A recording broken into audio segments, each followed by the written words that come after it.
नमस्कार दोस्तों, एनएस ज्योतिष में आपका फिर से स्वागत है। आज हम बात करेंगे मीन लगने यानी कि पीसी एसेंडेंट का मई 2024 का महीना कैसा रहेगा, ये हम लोग जानने का प्रयास करेंगे। देखिए, ये वाला जो भाव होता है, इस भाव को लग्न भाव कहते हैं। इस भाव पे अगर 12 नंबर लिखा हुआ है तो ये मीन लग्न वाले जातकों की पत्रिका है। आइए देखते हैं शुरुआती तौर पे कौन कौन से ग्रह आपके किस किस भाव में बैठे हुए हैं। तो राहु, मंगल और बुध आपके लग्न पे बैठे हुए हैं। सूर्य, शुक्र आपके दूसरे भाव में बैठे हुए हैं। गुरु आपके तीसरे भाव में बैठे हुए हैं। केतु आपके 7वें भाव में बैठे हुए हैं। चंद्रमा आपके 10वें भाव में बैठे हुए हैं और शनि आपके 12वें भाव में बैठे हुए हैं। देखिए, लग्न पे आपके राहु विराजमान है और मंगल विराजमान है और बुध विराजमान है। हालांकि बुध वक्री है 9 अप्रैल से 9 मई तक। तो देखिए, लग्न पे राहु विराजमान है तो यहाँ पे आपके स्वभाव में जिद लाए होंगे 30 अक्टूबर 2023 से। और मंगल 22 अप्रैल से विराजमान हो रहे हैं। तो देखिए, मंगल 22 अप्रैल से विराजमान हो रहे हैं तो यहाँ पे आपका क्रोध बढ़ा रहे हैं। हालांकि आपके पराक्रम को भी बढ़ा रहे हैं, पर यहाँ पे आपके क्रोध को बढ़ा रहे हैं। तो यहाँ पे आपको आपके क्रोध पे नियंत्रण रखना है। और वक्री बुध विराजमान हो रहे हैं 9 अप्रैल से लेकर के 9 मई तक। तो वक्री बुध आपके लग्न पे विराजमान है तो आप जो भी डिसीजन लेंगे उसमें समझदारी रहेगा, बुद्धिमानी से आप डिसीजन लेंगे। और आपके लग्न के स्वामी आपके तीसरे भाव में विराजमान है।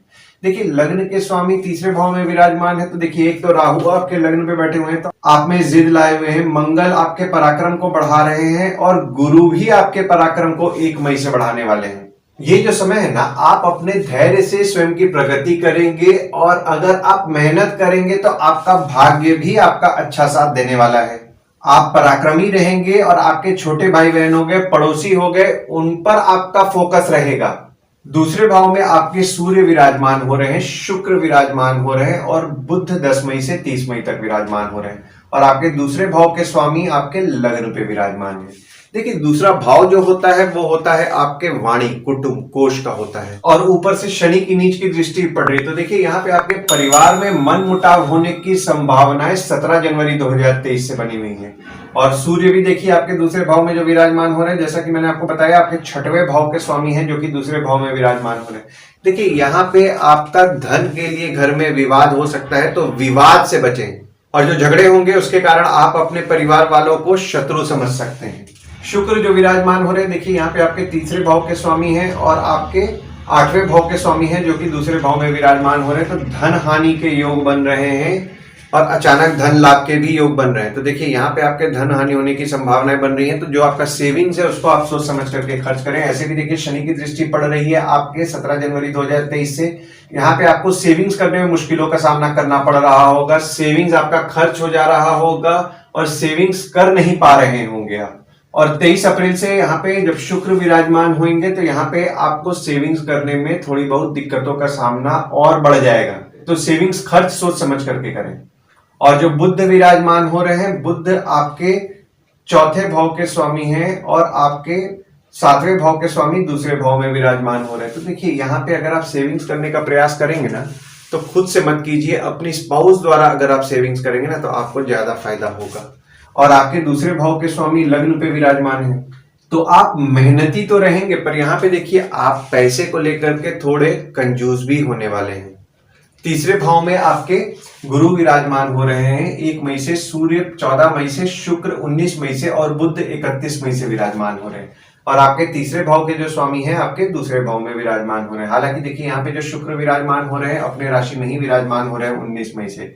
देखिए, तीसरा भाव जो होता है वो होता है स्वयं के पराक्रम, धैर्य का होता है, छोटे भाई बहन, पड़ोसी, डेली के प्रवास का होता है। तो देखिए, तीसरे भाव में आपके गुरु विराजमान हो गए 1 मई से, तो आपके पराक्रम को तो निश्चित तौर पर बढ़ाने वाले हैं। आपके धैर्य से आप स्वयं की प्रगति भी करेंगे। हालांकि देखिए, यहाँ पे शनि की दृष्टि पड़ रही थी तो आपका नसीब आपका कम साथ दे रहा था, पर अब आपका नसीब आपका कुछ ज्यादा साथ देने वाला है 1 मई से। और शुक्र भी विराजमान हो जा रहे हैं 19 मई से और शुक्र अपने राशि में ही विराजमान हो रहे हैं तो आपके कॉन्फिडेंस लेवल को बढ़ाएंगे। आपके छोटे भाई बहन हो गए या पड़ोसी हो गए, उनके साथ संबंध में मजबूती लाएंगे। आपके छोटे भाई बहन के पराक्रम को बढ़ाएंगे। हालांकि शुक्र देखिए, यहाँ पे आपके तीसरे भाव में 19 मई से विराजमान हो रहे हैं तो यहाँ पे आपके छोटे भाई बहन हो गए, उनका अपोजिट सेक्स के प्रति अट्रैक्शन बढ़ सकता है।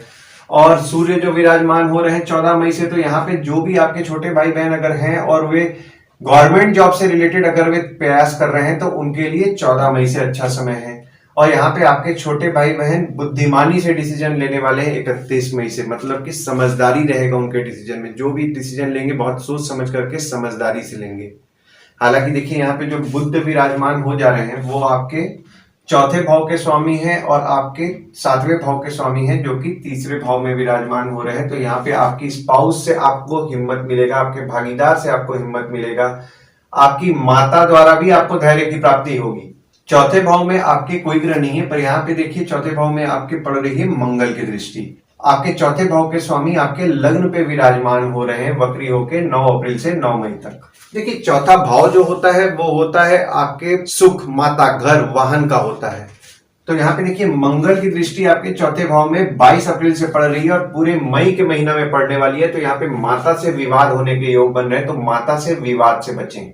आपके चौथे भाव के स्वामी आपके लग्न पे विराजमान हो रहे हैं। तो जैसा कि मैंने आपको बताया, आपको हिम्मत की तो कमी नहीं होने वाली है, क्योंकि यहाँ पे देखिए सुख के प्रति आपका फोकस रहेगा। आप सुख में आपका फोकस रहने वाला है। आप घर वाहन को लेकर के, माता को लेकर के आप थोड़े अटेंटिव रहेंगे। और आपके चौथे भाव के स्वामी आपके दूसरे भाव में विराजमान हो रहे हैं 10 मई से।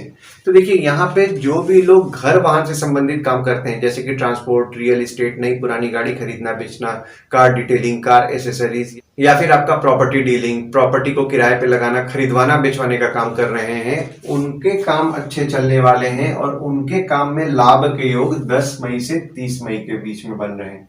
और जब आपके चौथे भाव के स्वामी आपके तीसरे भाव में 31 मई से विराजमान हुए, तो आपके माता द्वारा आपको धैर्य की प्राप्ति होगी और माता से आपको हिम्मत भी मिलेगा।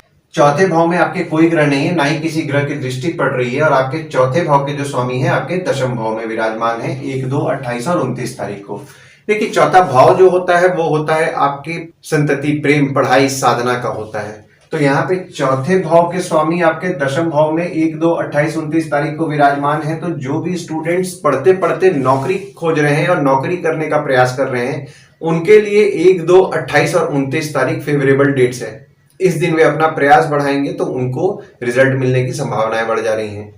जो भी लोग एजुकेशन से संबंधित काम कर रहे हैं, जैसे कि टीचर हैं या फिर आपका कोचिंग इंस्टीट्यूट चला रहे हैं, ट्रेनिंग इंस्टीट्यूट चला रहे हैं, ट्यूशंस पढ़ा रहे हैं या कोई भी एजुकेशनल इंस्टीट्यूट में पढ़ा रहे हैं, तो यहाँ पे देखिए उनका काम अच्छा चलने वाला है 1, 2, 28 और 29 तारीख को, यानी कि उनके काम में बढ़ोतरी होगा। और वहीं जब आपके पांचवें भाव के स्वामी आपके पांचवें भाव में 16 और 17 तारीख को विराजमान होंगे, तो जो स्टूडेंट्स हैं उनको अच्छे ज्ञान की प्राप्ति होगी। स्टूडेंट्स पढ़ते पढ़ते कुछ ना कुछ नया सीखेंगे। और जो भी लोग एजुकेशन से संबंधित काम कर रहे हैं, जैसे कि मैंने आपको बताया टीचर हैं या फिर कोई भी कोचिंग इंस्टीट्यूट चला रहे हैं, उनके लाभ के योग बन रहे हैं 16 और 17 तारीख को। हालांकि देखिए जब चंद्रमा आपके पांचवें भाव में 16 और 17 तारीख को विराजमान होंगे, तो आपके प्रेमी हो गए या फिर आपके बच्चे हो गए, वे थोड़ा मूडी रहेंगे, यानी कि उनमें मूड स्विंग्स आपको देखने को मिलेगा। छठवें भाव में आपके कोई ग्रह नहीं है, पर यहाँ पे देखिए शनि की दृष्टि आपके छठवें भाव में पड़ रही है और आपके छठवें भाव के जो स्वामी हैं आपके दूसरे भाव में विराजमान है। देखिए छठवां भाव जो होता है वो होता है आपके रोग, ऋण, शत्रु, मामा मौसी का होता है।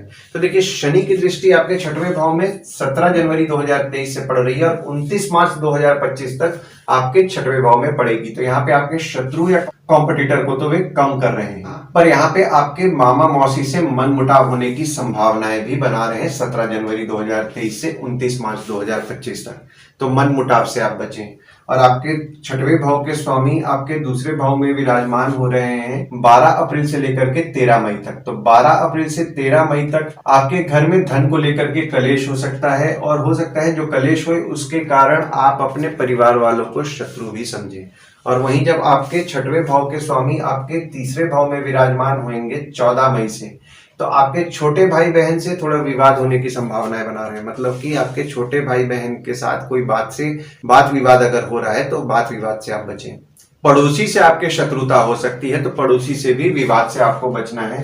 हालांकि आपके शत्रु जो होते हैं, शत्रु से आपको हिम्मत मिलेगी 14 मई से।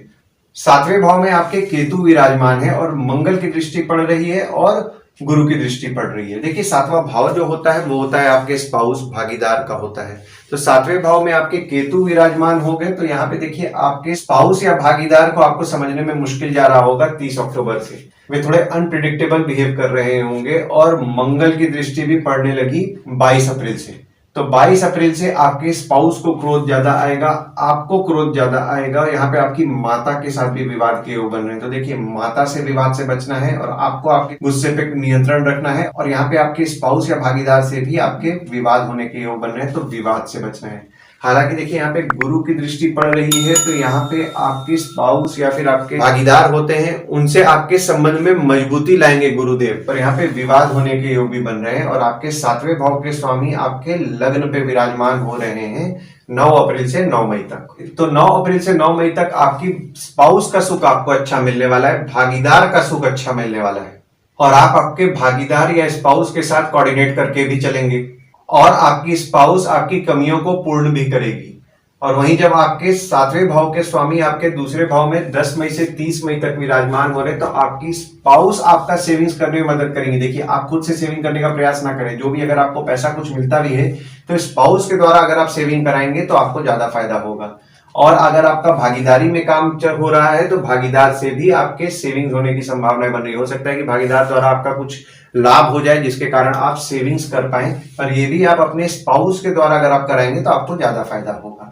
और वहीं जब आपके 7वें भाव के स्वामी आपके तीसरे भाव में 31 मई से विराजमान होंगे, तो आपके स्पाउस और भागीदार द्वारा आपको धैर्य की प्राप्ति होगी और आपको हिम्मत मिलेगा।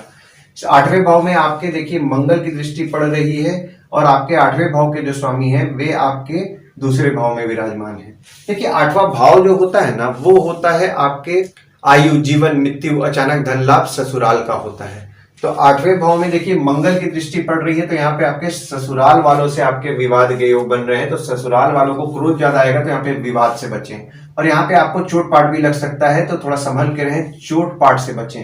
और 8वें भाव के स्वामी आपके दूसरे भाव में विराजमान हो रहे हैं 23 अप्रैल से लेकर के 18 मई तक। तो यहाँ पे ससुराल वालों से आपके लाभ के योग बन रहे हैं। परिवार के सदस्यों की थोड़ी बहुत तबियत बिगड़ सकती है 23 अप्रैल से 18 मई तक। आपके धन हानि के योग बन रहे हैं। 9वें भाव में आपके कोई ग्रह नहीं है, पर यहाँ पे देखिए शनि की दृष्टि पड़ रही है और गुरु की दृष्टि 1 मई से पड़ रही है। देखिए, 9वां भाव जो होता है वो होता है आपके भाग्य, धर्म, जीजा, साली, साला, छोटे भाई के स्पाउस का होता है। तो देखिए, 9वें भाव में शनि की दृष्टि पड़ रही है, ये तो आपका नसीब आपका कम साथ दे रहा होगा 17 जनवरी 2023 से। आपके जीजा, साली, साला, छोटे भाई के स्पाउस हो गए, उनसे आपके मन मुटाव होने की संभावनाएं बनी हुई थी। पर अब देखिए, यहाँ पे 1 मई से शब गुरु की दृष्टि पड़ेगी, तो यहाँ पे आपके जीजा, साली, साला, छोटे भाई के स्पाउस जो हो गए, उनसे आपका मन मुटाव हो रहा था, उसमें आपको सुधार देखने के लिए मिलेगा और आपके रिश्ते में मजबूती आएगी। आपका नसीब जो आपका कम साथ दे रहा था, आपका नसीब भी 1 मई 2024 से आपका अच्छा साथ देगा। हालांकि देखिए, यहाँ पे बीच बीच में आपको ऐसा लगेगा कि आपका लक कम साथ दे रहा है, पर क्योंकि शनि की दृष्टि पड़ रही है, पर पहले के मुकाबले आपका लक आपका ज्यादा साथ देने वाला है। और आपके 9वें भाव के स्वामी आपके लग्न पे विराजमान हो रहे हैं 22 अप्रैल से, और पूरे मई के महीना में विराजमान होकर के राजयोग का निर्माण कर रहे हैं। यानी कि देखिए, एक तरफ तो गुरु की दृष्टि पड़ रही है और दूसरे तरफ मंगल भी आपके लग्न पे विराजमान हो जा रहे हैं, तो आपका भाग्य तो आपका अच्छा साथ देने वाला है। आप धार्मिक रहेंगे, आप पॉजिटिव माइंडेड होने वाले हैं 22 अप्रैल से। और 1 मई से देखिए गुरु की दृष्टि, जैसा कि मैंने आपको बताया, तो पॉजिटिव माइंडेड तो आप निश्चित तौर पर होने वाले हैं 1 मई से। क्योंकि यहाँ पे देखिए, जो मंगल द्वारा जो योग बन रहा है वो बहुत ही शुभ योग बन रहा है, जैसा कि मैंने आपको बताया राजयोग बन रहा है। और 10वें भाव में आपके चंद्रमा विराजमान हो रहे हैं और आपके 10वें भाव के स्वामी आपके तीसरे भाव में विराजमान है। देखिए, 10वां भाव जो होता है वो होता है आपके बॉस, पिता, काम, ऑफिस का होता है। तो 10वें भाव में आपके चंद्रमा विराजमान होंगे 1, 2, 28 और 29 तारीख को, जो कि आपके 5वें भाव के स्वामी हैं। तो यहाँ पे जो भी लोग, जैसा कि मैंने आपको बताया, एजुकेशन से संबंधित काम कर रहे हैं, उनके लाभ के योग बन रहे हैं। जो भी स्टूडेंट्स पढ़ाई करते करते जॉब प्रयास कर रहे हैं, उनका जॉब के भी अच्छे योग बन रहे हैं। और यहाँ पे आपके 10वें भाव के स्वामी आपके तीसरे भाव में 1 मई से विराजमान हो जा रहे हैं और 1 मई 2024 से 14 मई 2025 तक आपके तीसरे भाव में विराजमान हो रहे हैं। तो यहाँ पे आपके बॉस हो गए, पिता हो गए, उनसे आपको हिम्मत मिलेगी, आपके काम से आपको हिम्मत मिलेगी। और किसी काम के लिए अगर आपका भाग दौड़ हो रहा है तो वो भी आपका सक्सेसफुल कराएंगे गुरुदेव। और अगर 1 मई 2024 से आपको कोई काम के लिए भाग दौड़ हो रहा है तो आप भाग दौड़ करें, वो भाग दौड़ से आपको फायदा ही ज्यादा होने वाला है। 11वें भाव में आपके कोई ग्रह नहीं है, पर यहाँ पे देखिए गुरु की दृष्टि पड़ने लगेगी 1 मई से, और आपके 11वें भाव के स्वामी आपके 12वें भाव में विराजमान है। देखिए 11वां भाव जो हो जाता है वो हो जाता है आपके आय यानी कि इनकम, दोस्त, पहचान के लोग, कम्युनिकेशन, बड़े भाई बहन का हो जाता है। तो यहाँ पे 11वें भाव में आपके गुरु की दृष्टि पड़ रही है, तो आपके इनकम को तो निश्चित तौर पर बढ़ाने वाले हैं गुरुदेव 1 मई से। और यहाँ पे देखिए आपके इनकम को बढ़ा रहे हैं और आपके काम को भी बढ़ा रहे हैं, मतलब कि आप जो भी काम करेंगे उससे आपको अच्छा लाभ होने वाला है 1 मई से। आपके दोस्त, पहचान के लोग, कम्युनिकेशन, बड़े भाई बहन से आपके लाभ के योग बना रहे हैं 1 मई 2024 से। छोटे भाई बहन से आपको काम मिल सकता है। दोस्त, पहचान के लोग और बड़े भाई बहन से संबंध में मजबूती आएगा। पर यहाँ पे देखिए आपके 11वें भाव के स्वामी आपके 12वें भाव में विराजमान हो जा रहे हैं 17 जनवरी 2023 से। तो 17 जनवरी 2023 से आपने नोटिस किया होगा कि जो भी आपका इनकम हो रहा है उतना इनकम आपका खर्च हो जा रहा है। आमदनी में थोड़ी बहुत बाधाएं आ रही थी, पर यहाँ पे देखिए अब गुरु की दृष्टि पड़ेगी तो बाधाएं जो आपको आ रही थी उसमें आपको सुधार देखने के लिए मिलेगा और आपका इनकम बढ़ेगा। सेविंग्स आप नहीं कर पा रहे होंगे। बड़े भाई बहन, दोस्त, पहचान के लोगों पे आपका खर्च बढ़ा हुआ होगा 17 जनवरी 2023 से, और जितनी आमदनी आपकी हो रही थी उतना आपका आमदनी खर्च भी हो जा रहा था। यहाँ पर 1 मई से ना आपको पैसा संभाल करके खर्च करना है, पैसे पे आपको नियंत्रण रखना है। पैसा आपको देंगे गुरुदेव, पर यहाँ पे देखिए शनिदेव आपका पैसा खर्च भी कराने के लिए बैठे हुए हैं, तो यहाँ पे आपको इस चीज का ध्यान देना है और पैसा सोच समझ के खर्च करना है। 12वें भाव में आपके शनि विराजमान है और शनि द्वारा आपके पत्रिका में विपरीत राजयोग का निर्माण हो रहा है 17 जनवरी 2023 से, और 29 मार्च 2025 तक राजयोग का निर्माण रहेगा। और 12वां भाव जो आपका हो जाता है वो हो जाता है आपके खर्च, जेल, फॉरेन, हॉस्पिटल, मोक्ष का हो जाता है। तो देखिए 12वें भाव में आपके शनि विराजमान है और विपरीत राजयोग का निर्माण कर रहे हैं, तो आप पैसे से सब कुछ हासिल करेंगे और जो आपका पैसा खर्च होगा, पैसा खर्च करके आपको फल भी मिलेगा। जो भी लोग विदेश जाने का प्रयास कर रहे हैं उनके लिए 17 जनवरी 2023 से अच्छा समय चल रहा है। विदेश जाने में उनका खर्च होगा, आरोग्य पे उनका खर्च होगा और पांव के तलवे में दर्द की समस्या उनको हो सकती है। आइए गुड डेट्स और बैड डेट्स के बारे में जान लेते हैं। तो गुड डेट्स वो डेट्स हो जाते हैं जिस दिन अगर आप कोई नया काम शुरू करना चाह रहे हैं, कोई कंपनी में आपके एग्रीमेंट हो रहा है, कोई कंपनी में आपके ज्वाइनिंग हो रहा है, या फिर अगर आप कहीं बाहर जाने का भी प्लान कर रहे हैं तो इस डेट्स को आप कंसिडर कर सकते हैं। तो डेट्स हो जाते हैं 3 तारीख, 4 तारीख, 11 तारीख, 12 तारीख, 16 तारीख, 17 तारीख, 30 और 31 तारीख। वहीं बैड डेट्स में अगर आप कहीं बाहर जाने का प्लान कर रहे हैं, कोई कंपनी में आपके एग्रीमेंट हो रहा है, कोई कंपनी में आपकी ज्वाइनिंग हो रहा है, या फिर अगर आप कोई नया सामान भी खरीदना चाह रहे हैं तो इस डेट्स को आप अवॉइड कीजिए। तो डेट्स हो जाते हैं 5 तारीख, 6 तारीख, 18 से 20 तारीख, 23 तारीख और 24 तारीख। इस डेट्स को आप कहीं लिख के रख लीजिए ताकि आपके ध्यान में रहे। और उपाय में आपको हनुमान चालीसा, बजरंग बाण, सुंदर कांड का पाठ नियम पूर्वक करना है। ओम गणपतये नमः का जाप करें। बजरंग बली के मंदिर या गणपति मंदिर नियम पूर्वक जाएं। शनिदेव को तेल चढ़ाएं और ओम शनिश्चराय नमः का जाप करते हुए शनिदेव को तेल चढ़ाएं। और शनिवार के दिन पीपल के पेड़ के नीचे दिया जलाएं और उसकी 7 बार परिक्रमा करें। और साईं बाबा या दत्त मंदिर जाएं, और दत्त मंदिर या साईं बाबा की अगर आप उपासना करेंगे तो आपको अच्छा लाभ होगा। आशा करता हूं इस वीडियो में दी हुई जानकारी आपको पसंद आई होगी। अगर आप हमें YouTube पे देख रहे हैं और ये वीडियो आपको पसंद आया हो तो इस वीडियो को लाइक कीजिए, चैनल को सब्सक्राइब कीजिए और नोटिफिकेशन बेल जरूर दबाइए। और अगर आप हमें फेसबुक पेज पे देख रहे हैं तो फेसबुक पेज को लाइक कीजिए और फॉलो कीजिए। धन्यवाद दोस्तों, कल फिर मिलेंगे एक नए वीडियो के साथ।